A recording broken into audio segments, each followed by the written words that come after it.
Hello friends, LLV Bharadwaj 2.0 channel में आपका पुनः स्वागत है। आप लोगों को बायोलॉजिकल में अगला कड़ी में जोड़ रहा हूँ जो इंटरमीडिएट और 10th के लिए है। ये इम्पोर्टेंट है जो आज पढ़ेंगे हम लोग। जीवन चक्र की अवस्थाएं, जो हमारा लाइफ स्टाइल है, जीवन चक्र है। ये जीवन चक्र कितने चरणों में बांटा गया है, ये जो है जीवन चक्र के आधार पे, और इसमें जैसे जब प्रजनन जो है जब होता है तो प्रजनन की अवस्थाएं कितनी होती हैं, किस किस जंतु में कैसा प्रजनन होता है, आज इस पर ही मैं प्रकाश डालूंगा। ठीक है, आज वीडियो पे चलते हैं। चलिए, जीवन चक्र की अवस्थाएं, जिसको इंग्लिश में कहते हैं फेजेस इन लाइफ साइकिल, इसका इंग्लिश वर्ड है, जिसमें जीवन की चक्र की 3 अवस्थाएं। पहला अवस्था है किशोरावस्था, जिसको इंग्लिश में कहते हैं जुवेलिन फेस। दूसरा प्रजनन अवस्था, जिसको रिप्रोडक्शन फेज कहते हैं। तीसरा जीवनावस्था, जिसको सेंट फेज कहते हैं। अब आते हैं कि ये किशोरावस्था का काल कितना काल तक माना जाता है, कैसे होता है। ये किशोर अवस्था जो है, ये माना जाता है विज्ञान के तौर पे कि किशोरावस्था जो इस काल में जो भी जीव हो, उस जीवों में जो है तीव्रता से वृद्धि होता है। इसीलिए किशोरावस्था में पौष्टिक आहार खाना अति ही आवश्यक है। इसलिए आप बच्चे स्कूल में जाते होंगे, जरूर स्कूल में टिफिन उफिन लेके जाया करिए, जिसको आपकी किशोरावस्था में जो लंबाई होती है, वृद्धि होती है, वो सुचारू रूप से अपना कार्यरत रहे।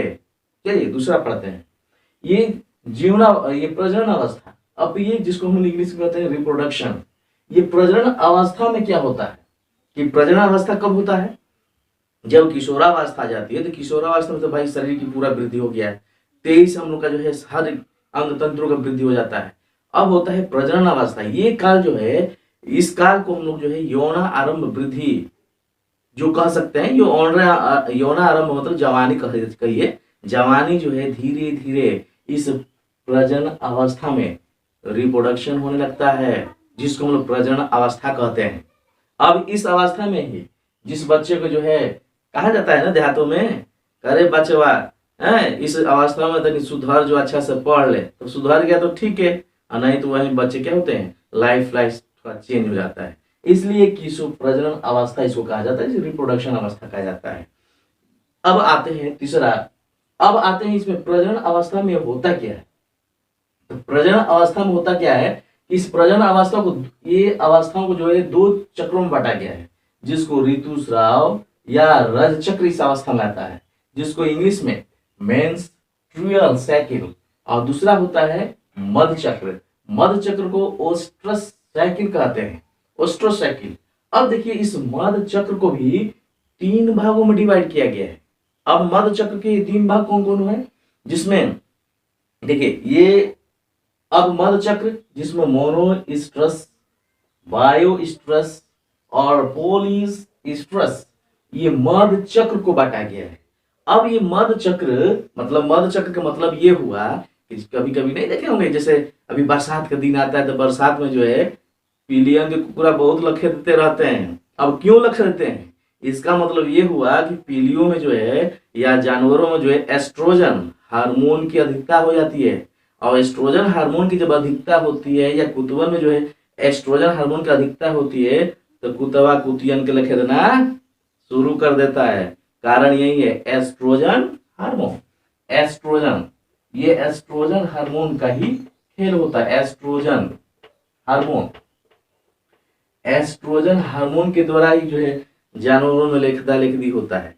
या नहीं कहते हैं देहातों में कि अरे गैया जो है बहुत बोल रही है, लग रहा है गैया क्या हुई है, गरमा गई है। तो गरमाना मतलब एस्ट्रोजन, एस्ट्रोजन हार्मोन का ही खेल होता है। अब तब हम लोग जो है उस गैया को कहाँ ले जाते हैं, यस बैलवा के पास ले जाते हैं या सड़ावा के पास ले जाते हैं। हाँ, चलिए आगे समझिए। ये संभोग की जो है एस्ट्रोजन हार्मोन जो है संभोग की जो है तीव्रता को जगा देता है। ठीक है, जगाता है, जिसकी वजह से जंतुओं में जो है हम लोग कहते हैं कि अरे भैंसिया गरमा गई है, गैया गरमा गई है। ये एस्ट्रोजन हार्मोन की वजह से ही होता है। ठीक है, संभोग की क्षमता थोड़ा बढ़ जाती है। ठीक है, समझ में आया? चलिए आगे चलिए। अब ये आता है कि मोनोस्ट्रस।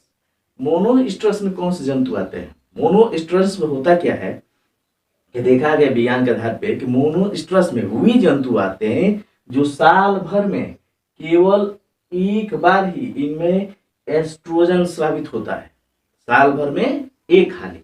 जैसे में हिरण, ये हिरण जो है इस हिरण को जो है साल भर में एक बार ये जो है मोनोस्ट्रस स्रावित होता है और एक बार इसमें जो है मतलब इसमें संभोग की जो है तीव्रता आ जाती है, केवल साल में एक बार। अब आते हैं बायोस्ट्रस। बायोस्ट्रस में कौन आएंगे? तो बायोस्ट्रस में वे जंतु आते हैं जो साल भर में, मोनोस्ट्रस में समझ में आया? मोनोस्ट्रस में एक बार, साल भर में एक बार।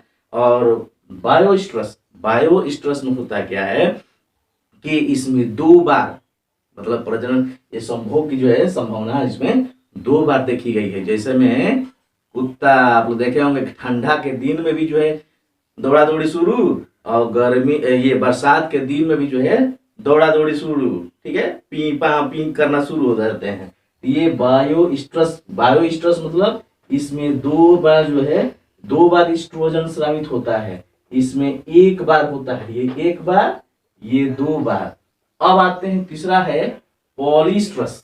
पॉलीस्ट्रस में क्या होता है कि इसमें अनेकों बार जो है ये एस्ट्रोजन स्रावित होना शुरू हो जाता है, अनेकों बार। अब अनेकों बार वाला कौन जंतु है पता है? नहीं पता है? चलिए चलिए आगे वीडियो को देखते रहिए, अंत तक देखते रहिए।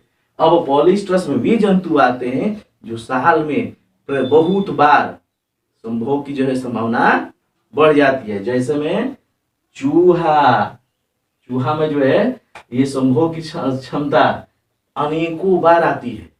इसको तो आप लोग बता भी किए थे बायोस्ट्रस। बायोस्ट्रस में कुत्ता हो गया ना, कुत्तों में जो है संभोग की क्षमता जो है 2 बार आती है, मतलब एस्ट्रोजन की जो है स्राव जो है 2 बार होता है।